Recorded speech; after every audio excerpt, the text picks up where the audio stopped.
Ir-rigali tal-Ispirtu Santu. L-Ispirtu Santu hu r-rigal fih innifsu u jagħtina r-rigali tiegħu.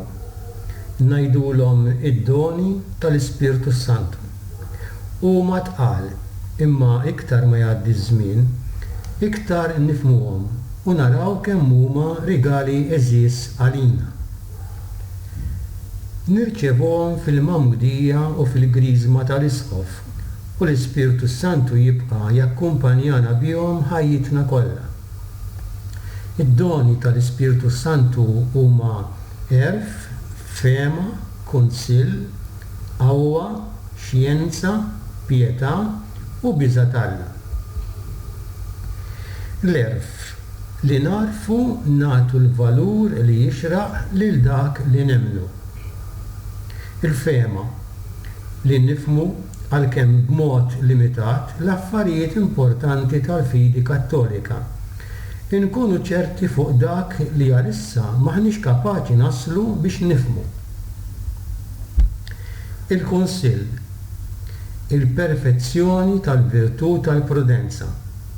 Għax il-prudenza tista' tiġi pprattikata minn kulħadd, imma il-kunsill hu xi ħaġa sopranaturali. B'dan id-don inkunu kapaċi niġġudikaw l-aħjar u nagħmlu dak li hu sewwa. Insara veri m'għandhomx jibżgħu milli juru l-fidi tagħhom għax hu l-Ispirtu Santu li jiddefendihom.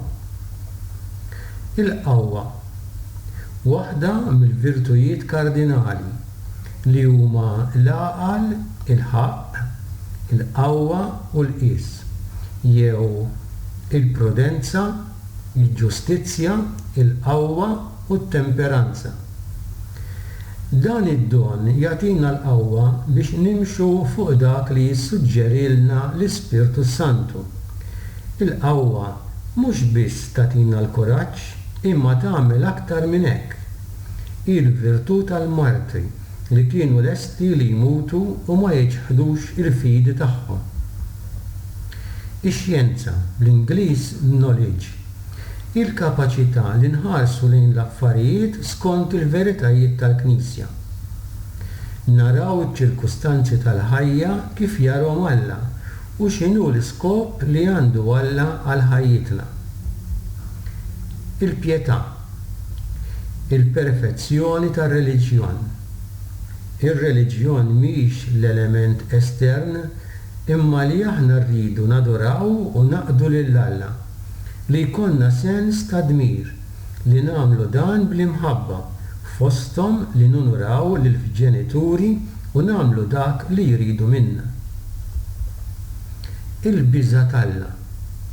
Mhux il-biża' kif nimmaġinaw aħna, imma dak li ġej mit-tama, li ma rridux noffendu l-Alla u nafu li se jagħtina l-grazzja biżżejjed biex ma noffendux. Huwa biża' li joħroġ mill-imħabba.